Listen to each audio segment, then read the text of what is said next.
Okay, so good evening, ladies. I am so excited to welcome you to the first of many P2P Talks. Again, my name is Natasha Rubin, and I am the founder and facilitator of Passion to Purpose. And Passion to Purpose is a network that was especially created to help women connect their passion to their purpose. And what I mean by that is, as you know, as women, we wear so many hats, and oftentimes we do what we need to do for our families and our friends and our coworkers, etc. And in all of that, we forget or never really find the time to find out what we have been gifted to do, and those things that will bring us joy and fulfillment. And that could be starting a business, and it even could be quitting your job to be a stay-at-home mom if that's your wish. So I created this space where we as women could come and support one another, learn, share, and grow together. And in the process, we are able to identify our purpose, hitting all points personally, professionally, and even spiritually. And so P2P Talk is something that will happen monthly, and it may be in a form of a conference call like this. It may be a webinar or even a Google chat. And it will allow members to come together and hear from a guest speaker on topics that are important in helping us grow and achieve those dreams, goals, and desires that we are now ready to pursue because we are ready to invest in ourselves and live a life of purpose. We are ready to thrive and not just survive. Let me touch a little bit about what the membership piece is before I mention that P2P Talk is a membership perk. And P2P was created as a membership site because I wanted this type of platform because I wanted it to have the feel of a community. Because usually when you're part of a community, you don't have a problem investing in it. You do what you need to do to protect it, and you add value to it. So this From Pain to Purpose series was offered for two reasons, to give you an idea on how the P2P Talks will work and to also address some things that keep us down, stagnant, or blocks us from thinking we can move forward or live a life of purpose. We know that things happen, and sometimes horrible things happen to us, but we are not defined by those things. And sometimes you have to address the trauma and dysfunction in order to move forward. So my hope is that after this series is over, you'll be ready to move forward with connecting your passion to your purpose and join P2P and tell your family and your friends about it, and that you just have a good time connecting with other women, like-minded women, women that you may not meet on your everyday because this is on a global platform. And eventually, it is my desire to have local meetup groups for P2P members. So, for example, if we have these conversations on a global level, which we're having now, that if you are interested in joining or even starting a meetup in your state or in your city, that you can, contact me at natasha@p2pwomen.com, and we can kind of have a discussion on how that will look. But just really excited where this is going and excited that you have invested even this time tonight to even join in on this call. Okay, so again, if you have not done so already, please go check out the website, which is p2pwomen.com, and also sign up for the newsletter. So there will be some information coming out about membership and how you can become a member, but just hold off on that part until our next second or third conversation in this From Pain to Passion Purpose series, because I'm going to announce a special membership offer for those that joined the call and also for those that have signed up for the newsletter. So again, go to p2pwomen.com and sign up for the newsletter. And if you have any questions or even topics that you are interested in and you think others would be interested in as well, send me an email at natasha@p2pwomen.com, okay? All right, so you guys did not call to hear me. I'm sure you called in to hear our fantastic speaker for the evening, which is Miss Malika Anderson. And so without further ado, I'm going to introduce Malika to everyone. Hi, Malika, are you there? Yes, I am. I am here. How are you? I'm doing great. I'm really excited to be here and just looking forward to what's going to happen on tonight. Hopefully some women will be free and they will be have this liberty that is so useful in life today. So I'm looking forward to it. Thank you for having me. Okay, great. So what I'm going to do, I'm going to give a little bit. I'm not going to read your whole bio, but I do want everyone to just a little bit of insight. So I have the honor and the privilege to introducing you to Miss Malika Anderson. And I met Malika maybe about 4 years ago. We teamed up to work on a few business and ministry projects together, and I must say that I have not been the same since, and I mean that in a good way. Just to give you a few highlights from her bio, Malika is an entrepreneur. She's an ordained minister. She's an author, speaker, and a nationally renowned master life and business strategist. She believes in building relationships that strengthen, impact, and empower women and girls, and I have witnessed that firsthand. I can go on and on about what's been written on this piece of paper, but I'm going to stop because I believe that going forward we're going to hear parts from Malika's life story that has yet to be penned but must be heard. So without further ado, here is Malika. You have the floor. Thank you so much. Again, thank you to Natasha. Thank you for every woman that joined the call tonight, and I thank you for every woman that wasn't able to join the call tonight, but that will hear it at a later time. And I want to start tonight with, as all of you are probably familiar with, October is National Domestic Violence Awareness Month. It's also Breast Cancer Awareness Month and some other things. But my cause for over 20-plus years now has been domestic violence. I've been on the front lines of this. I've gone to Capitol Hill with this. I had traveled with the group to pass legislature on domestic violence, all kinds of things, but it's very near and dear to my heart. I don't do it because I'm very skilled to do it, which I am, or I know the ins and outs, or I've been trained. None of that matters. I do it because it became my own cause, domestic violence. And I want to just share a little bit with that with you tonight, if you'd allow me. So I want to say, first of all, people get all squeamish when we talk about domestic violence. Still, today, 2014, it makes men, women, and everyone around them very uncomfortable. The victims, I want to say, or the survivors, or whatever you choose to call it, okay, they are stemmed in so much shame and guilt. And that's what I want to bring out tonight, about that shame and that guilt. That's what I am on a mission to see destroyed. Not only was I a victim of domestic violence, but I was a victim of sexual assault, which most of the time they go hand in hand. Now, let me just clarify this before I go any further. You have somebody on the phone that says, well, I'm not getting beat up, so I'm not in no domestic violence relationship. Well, let me tell you something.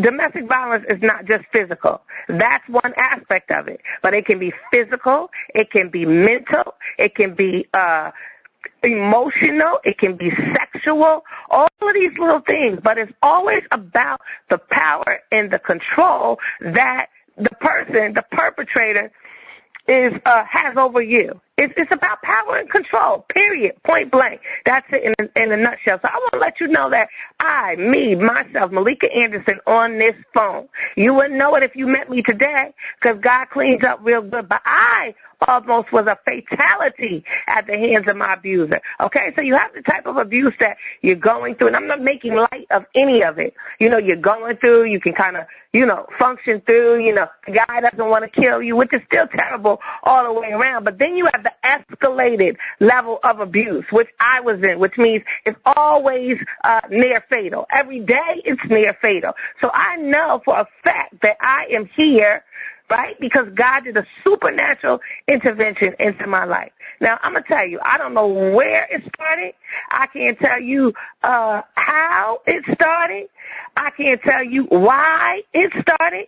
But I can tell you that I remember from a very early age, when I go back and try to, chronicle what I've gone through, I remember at a very early age when I started. Now, we about to take the cap off, y'all. So I'm telling you, this is some grown woman stuff. So if you got little itty-bitty kids, ain't going to be no cussing and none of that. But this is just a mature subject, so I want to just let you know if you have any children or, anything around, you might want to put them in another room if you're not comfortable with this type of talk. Not yet. So I can remember clearly when I started letting men slap me around. Like, I remember that. And that onset of that was in, I guess, my early teens. But I can also remember even going further back than that when I saw my mother being slapped around. And I can also remember further back than that when I used to see my grandmother being slapped around. So it was almost innately in me, and then I want to say, they didn't get smacked around and fight back. They got smacked around and shut up. You understand? That's the way it was going down in my household. It was like, no, you don't say nothing back. You just take this behind whooping and that's it. So it was innately in my subconscious that this is the way that I suppose men treat you. Okay? So I had this in my head already. And I can remember when I was about 16 years of age. It was a very trying time for me. I was very unsure of myself. I was disappointed in every man that was in my life, including my own dad, who I love dearly, but I was just so disappointed in him. I was looking for love in all of the wrong places. And, we often hear with women, we say, I don't have a type. No, we do have a type. We all have a type. And let me tell you something. The enemy knows what to bring in front of you. He knows how to get you to try to abort your destiny. He knows how to try to snuff you out before you ever even get into it. So I want you to wake up and realize some of those things if you are in this type of situation. Well, when I was 16, I had a cousin, and me and my cousin were like best friends. Okay, now for the confidentiality of everybody, I'm not going to mention any names. But me and my cousin, one of them, were best friends. He was a guy and I was a girl. And I'm coming back from somewhere this particular day, and I happened to run into him on the corner in our neighborhood. We used to hang out on the corner, that kind of neighborhood. And he had a friend with him. And I remember saying to myself, wow, I never met this friend before. I mean, he was the cutest boy, notice I said boy, that I had ever seen. He was attractive. He had light eyes. He had just a swagger that just could not, he couldn't get any more swagger, which has always been my downfall if you've heard any of my stories in the past. But anyway, a long story short, we began, cultivating a relationship. And one thing led to another. And then it was many, many years that had passed that we were in this. But in this relationship, what would happen is, this is the beginning of what would happen, is he would come to my house. Now, mind you, I was already in a dysfunctional situation with my mother. We were living in poverty. I mean, it was just terrible. I had nothing. All I had was really the clothes on my back and what I went and, worked for. But please, I was probably making like 3 cents a week or something. I mean, it wasn't enough money to take care of yourself is what I want to say. So that was the first angle that he saw, because all abusers, I'm not going to say all of them, but most of them will scope you out. They will know your pattern. They will know what voids and vacancies are inside of you, because those things manifest, and they will try to take advantage of that first. So that was the first level. He began belittling me, telling me I never was going to be nothing, telling me I never was going to have nothing. I didn't have my license at that time. I was scared to death to get it. And he was saying, you ain't never going to have no license. You ain't never going to finish school. You ain't never going to be nothing. You ain't nothing. I remember this. And these words, they cut. The more someone says them, just telling me that I wasn't nothing, that I never was going to be nothing, that nobody could save me. So it began with just a lot of verbal abuse. And then he began intimidating me with the bully tactics. You know what I'm saying? What? You better not say nothing. You better shut up. You better sit down. So then it grew into the intimidating me. After that, it led to the threats, okay? So then he was threatening me about all kinds of things. And one of the reasons why I stayed is because he wasn't just threatening me. He was threatening my whole family. Now, I had two little sisters who I love dearly, and they might be on this line tonight. But I had two little sisters who I love dearly, who I was their second mom. So there was no way I was going to let anybody, harm my girls. That's how I looked at it. So every day he threatened. You don't understand. Not once a week, not once a month, but every single day. He said, I will kill them. I will kill them. You'll come home. You won't be able to find them. I'll put them in a body bag. Can you imagine someone telling you this and you believe in it? Now, we say in a domestic violence environment in our community, if somebody tells you they're going to kill you, believe them.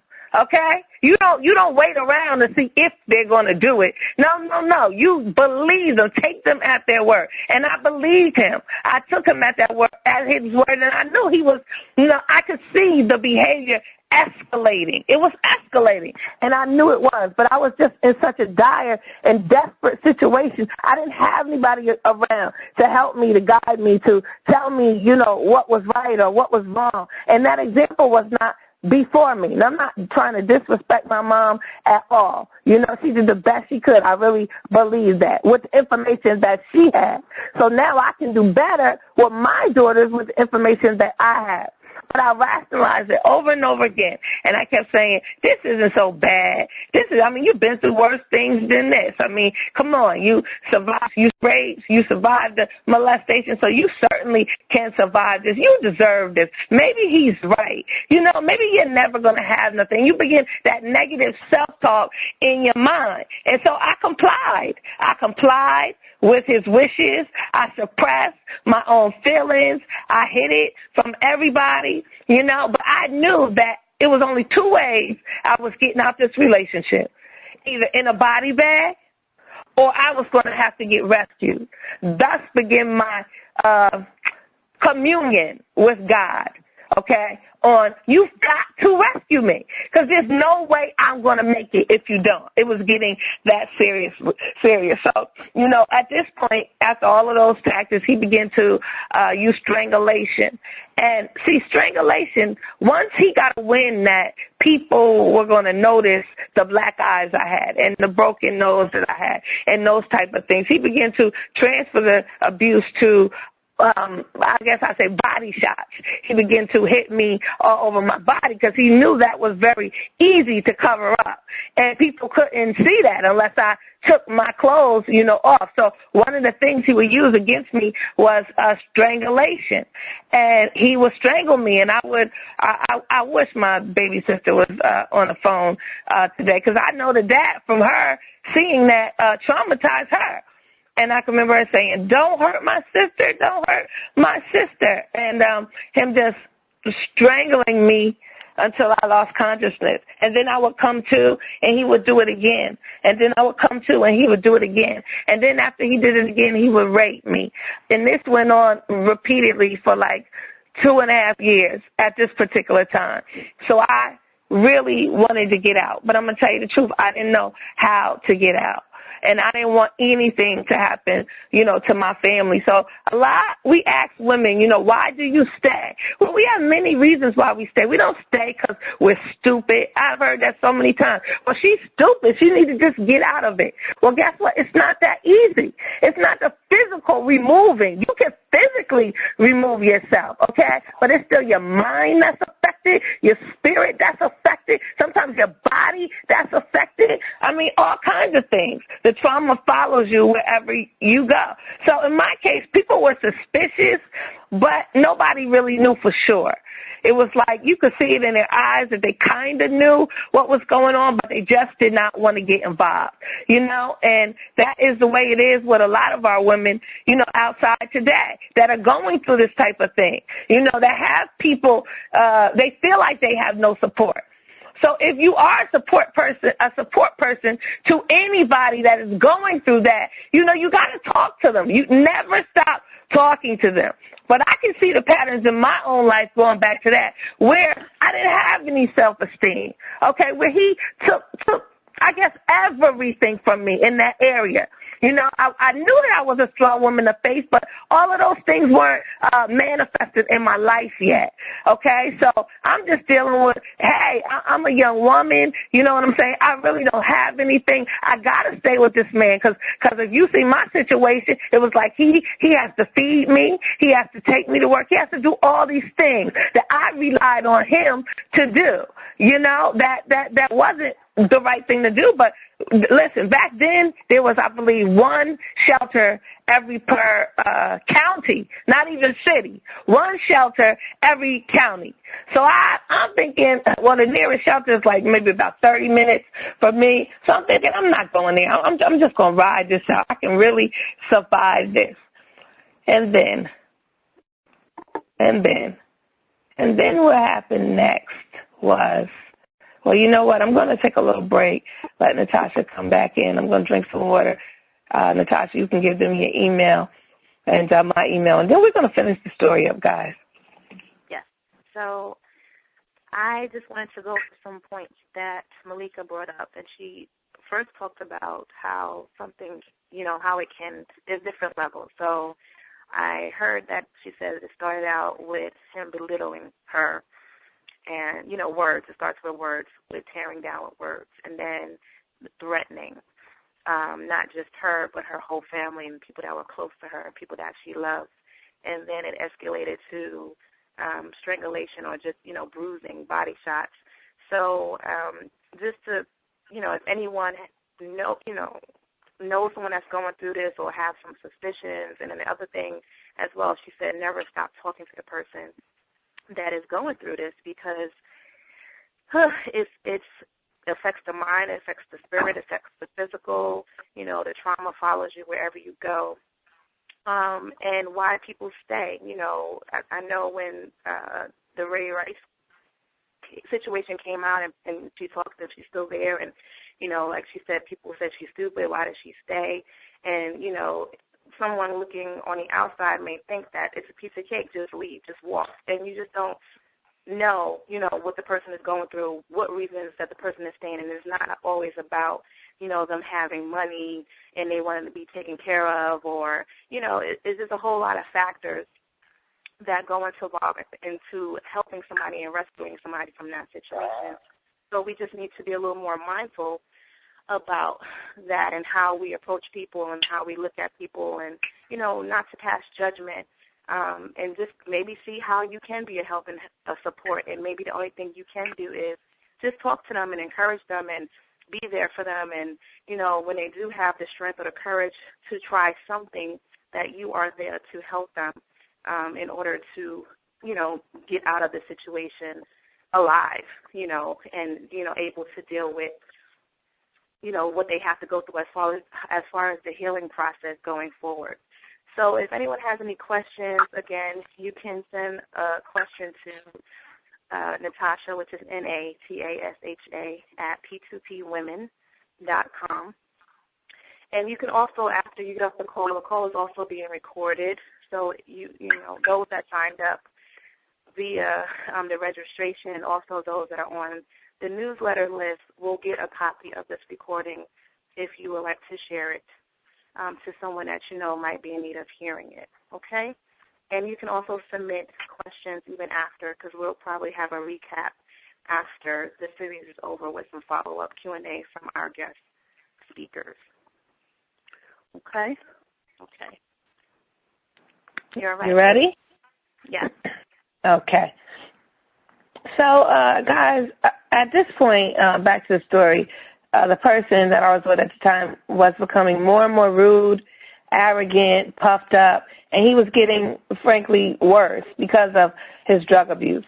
And me, I was becoming more sheltered, more reserved. I went from being a sweet little girl to the ashamed girl, young woman, you know, to being very ashamed, who wanted to kill myself every day and end it all. You know, that's the extremity that it was at. It was like either he's going to kill me or I'm going to kill me. And I felt like if I kill me, then it takes the power away from him. I mean, these are all thoughts that played in my psyche, and I know that they play in women's psyches because I've been talking to these women for, you know, over 20 years. And the story never changes. The face changes, but the spirit does not change, okay? It does not change. This is what it is. This is this spirit of abuse. He reminded me every day, in my case, that if I tried to leave him, that he would kill me and he would kill my entire family.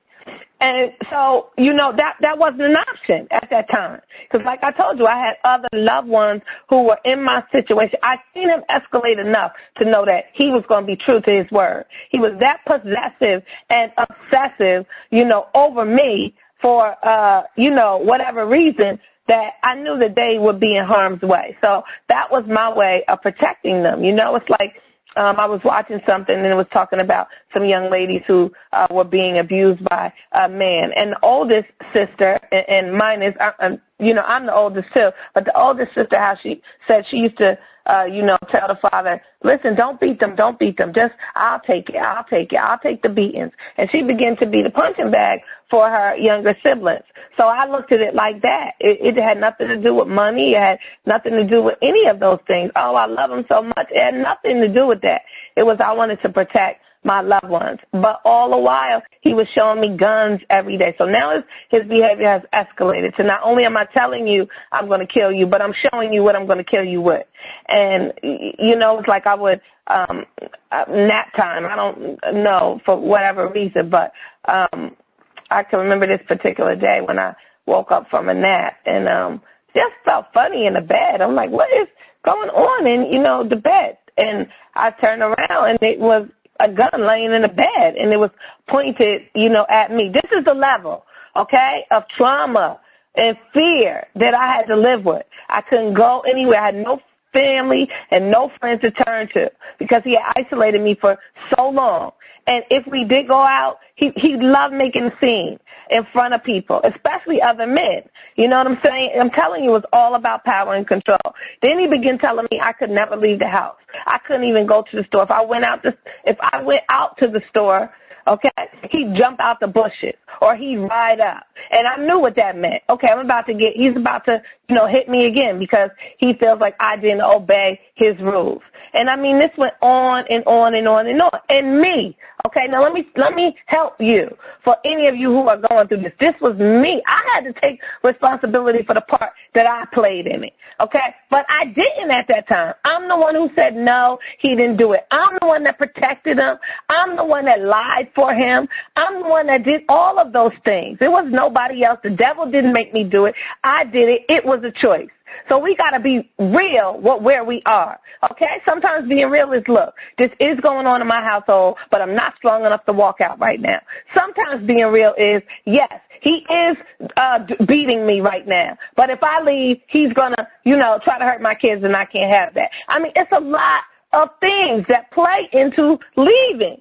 So I want us all to remember that. The people that are not going through the abuse, the people that are going through the abuse, and it doesn't even have to be physical. Like I said, it can be financial. It can be anything. You have to know what it is. And, just to close this story up before I'm just going to give you 5 points to leave you with. But to close up this story, what ended up happening and how I became a near fatality was we were riding down the street on a highway, very, very busy highway, very, very dark highway. And where our destination was going to be was this flea market. And you had to go far to reach it. It was just nothing out there. That's the best way that I can explain it. So we're riding in the car, the regular, the normal. And he hadn't, I guess, beaten me for that day. And he opened up the car door, and he pushed me out of the car. This is a moving car. Okay, we're not in a park car. This is a moving car on the highway. Okay, so at this point, I'm all battered, bruised. I got broken ribs, my arm, my ankle, everything from being out there. I didn't even know how I was going to survive that. If a truck was going to come and run me over, if I was going to be able to get help. Mind you, I told you, this is in the middle of nowhere. So there's nothing. There's no payphones. There's no nothing. And somebody, by the grace of God, had called an ambulance. And they took me to the hospital. And this is the first time somebody intervened. And I took off all my clothes, And, you know, I was bruised from the waist. You could see all the strangulation marks to, you know, like my whole upper torso and even my bottom torso. And this particular, well, that was another incident. But anyway, on this, so I got to the hospital, and the nurse says to me, she says, I need you to tell me what's going on. I said, oh, nothing. You know, I just fell. Nothing's going on. I'm okay. So they said, well, why, you know, did we find you, you know, in the middle of the highway, you know, just laying there like something had to happen. And that was my first, I guess, wake-up call. So wait a minute. Something is really happening to me. This is really a terrible situation. And it was like at that moment forward, I began just really calling on God, really using my faith, knowing that I was not going to get out of this without God's help. You know, I just knew that innately that I needed him to help me. So I asked him to help me, and I asked him to step up, because after that day, what they do, they just, once you're better, they send you home from the hospital. And I knew when I got there, it was going to start all over again. So by this time, Mr. XYZ had told me we were going away. He said, we are going away. I'm taking you away. He said, and pack light. Now, I knew if I went with him, I would be dead right now. We wouldn't even be having this conversation, okay? So the plan was that to pack a bag, I was to pack a bag, and he was supposed to come to my house later, and I was supposed to get in the car and go with him, and we were supposed to move to Florida. So on that dark day, I packed my bags. I kissed my sisters. I told my mother I loved her, but I had to go. I waited by the phone because that was one of the things, you know, I couldn't leave by the phone. You know, you have to stay by this phone until I call you, and do not move. And if you do, there'll be punishment. You know, that type of sick stuff, you know, so hours are going by now. It's 8 o'clock, 9 o'clock, 10 o'clock. I'm like, wait a minute. Is he not coming? This is not like him. It's psycho boy. As psycho as he was, this is not like him. So I got a call about 2 a.m. in the morning from the police department asking me if I had owned a blue such-and-such car, which was his car. I said, no, sir, I don't own that car. They said, well, do you know Mr. XYZ? I said, yes, I know Mr. XYZ. They said, well, we have him down at the police department, and we just want you to know that he's never going to be returning. Basically, we're taking him off to jail, and he'll be going to rehab after that. So, you know, you don't have to worry about it or whatever. So I explained to the police officer at this time that, you know, I was very afraid. What should I do? And that thus started my first restraining order. Now, if anybody knows anything about the restraining orders and how they kind of work, back then, over 25 years ago, it wasn't easy, okay? It was not easy to get one. It was not easy to stick with one, you know. It was very uncertain.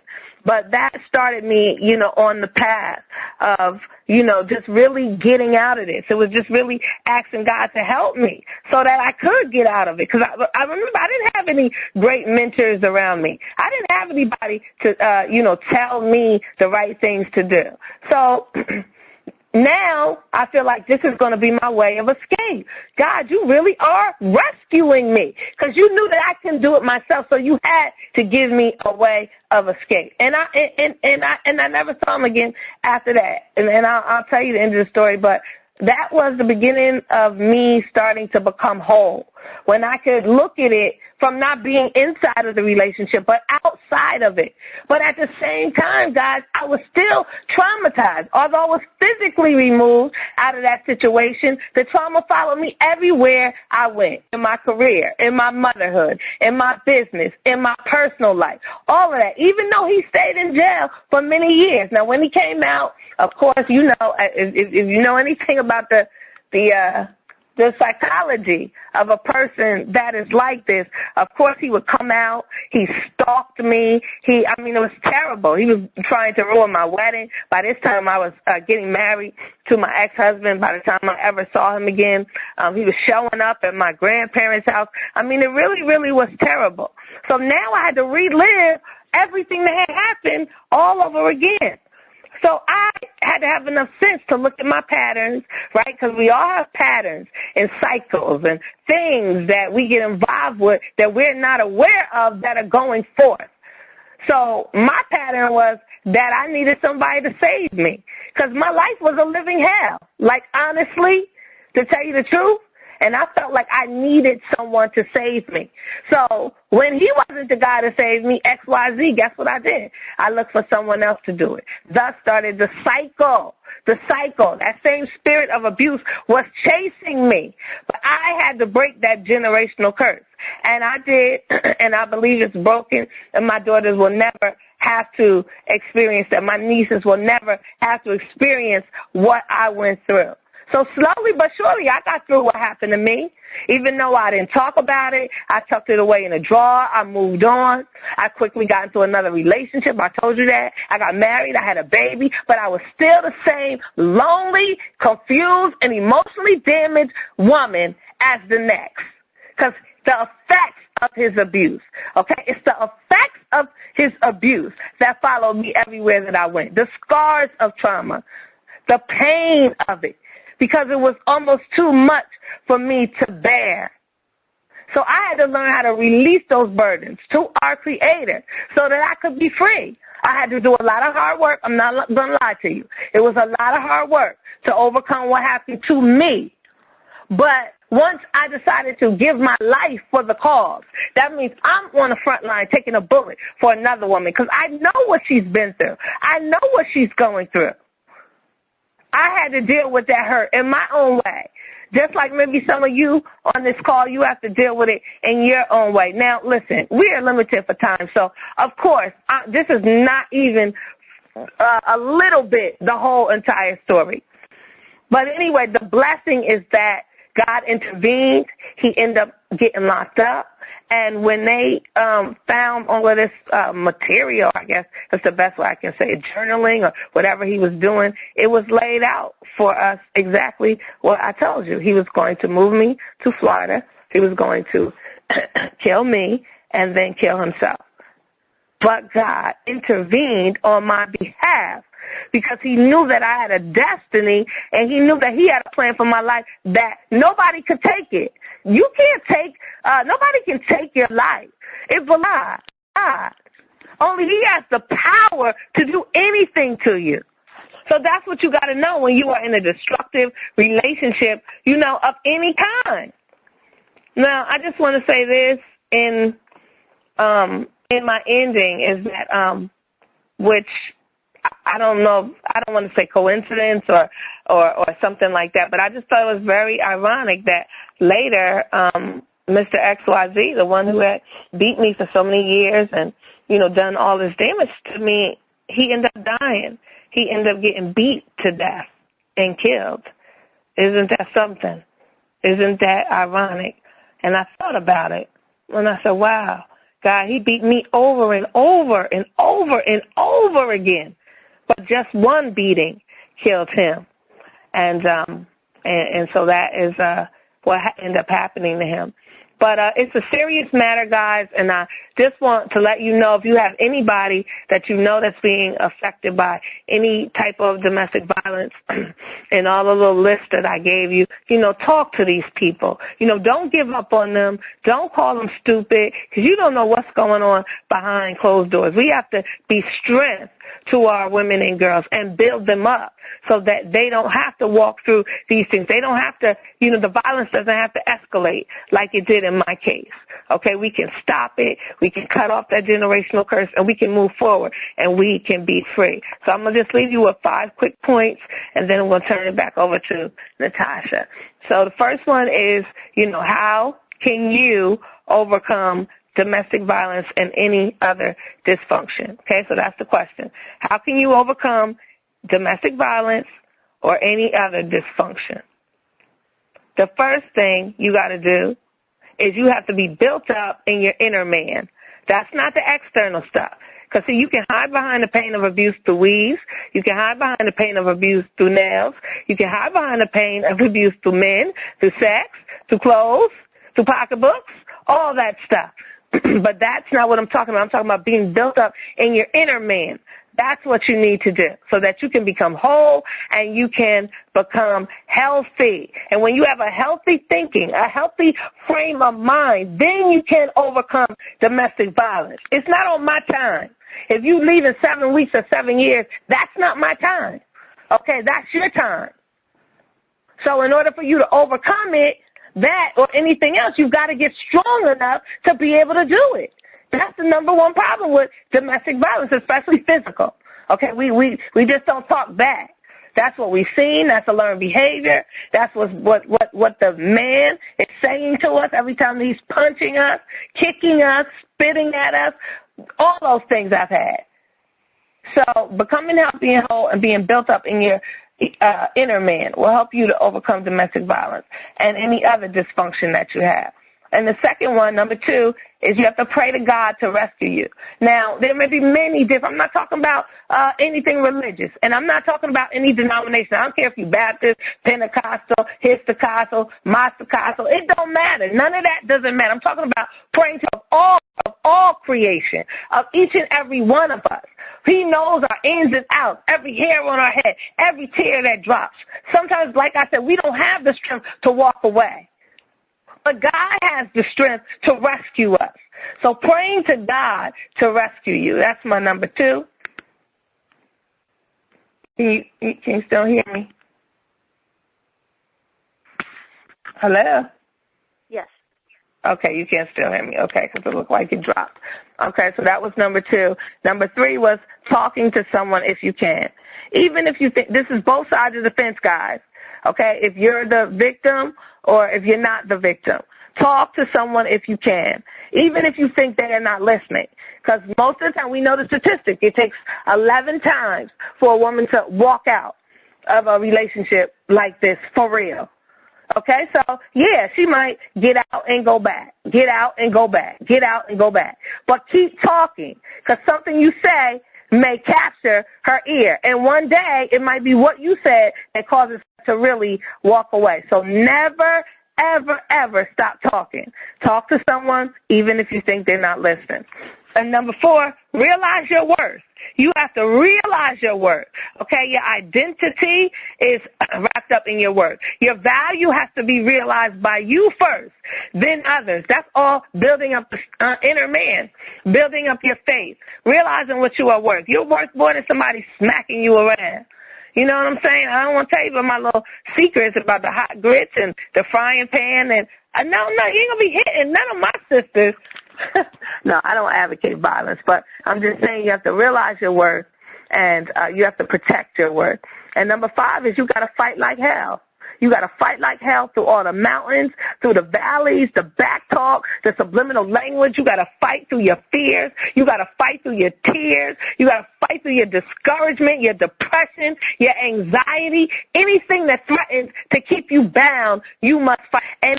And if you cannot fight by yourself, then you got to get somebody else that can help you to fight, that can mentor you, that can love you, that can guide you through this process that you're going through. So, ladies, like I said, that is just a short version of my domestic violence experience. If you're connected with me in any way, you know, you see what I post, and, you know, you can call me anytime. Tasha will give you all that information. But I just want to say thank you for inviting me, for having me, and I just want to encourage you all that your ladder will be greater and that no weapon formed against you shall be able to prosper. Will it be formed against you? Yes. But will it prosper? No. So go forth, and I pray for your strength and endurance, peace, and blessings. Thank you for having me. Thank you, Malika, so much. Wow, wow, wow. This has just been an awesome call. And I just want to go over, again, the last 5 points that she gave. So the question was, how can you overcome domestic violence or any other dysfunction? So the first point that she gave was you need to be built up in your inner man. Get stronger so you can become whole and healthy. The second one is praying to God to rescue you, because you can't do it. You can't do it in your own strength, but with Him, God can do it. God can rescue you. God can bring you out. Number 3, talking to someone if you can. Never stop talking. So whether or not you're the person that is the recipient of the abuse or the one that knows someone that's being abused, never stop talking. And she gave a statistic of it takes 11 times for someone to actually leave for real. So they may leave, go back, leave, go back, but statistically it says it takes 11 times. So don't get discouraged if they go back. Keep talking, keep supporting, keep encouraging that they can do it. Number 4, realize your worth and protect your worth. And number 5, fight like hell, fight through, and you will make it. Again, I want to just thank Malika for taking the time out to talk to us tonight. We have a few minutes, and if you are on the call and you have a question, hit 5 star on your phone, and I can unmute you. So I'm going to wait a few seconds.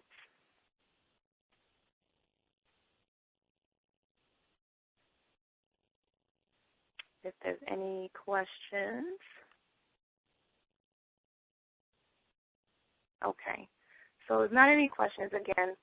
If anyone has any questions later on that they can think of, or when you receive the recording and you may have a question as to how you can help someone who may be in this domestic violence or any other type of dysfunction, just send an email. This is all. That's why we did a conference call, to make it as safe of a space to talk as you possibly can.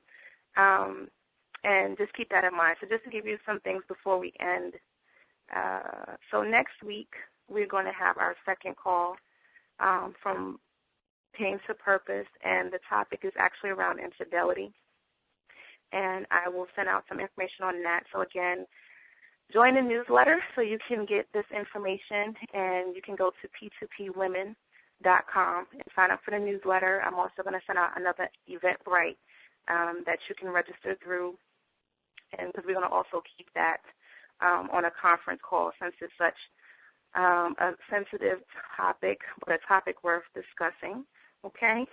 And I appreciate everybody, but I would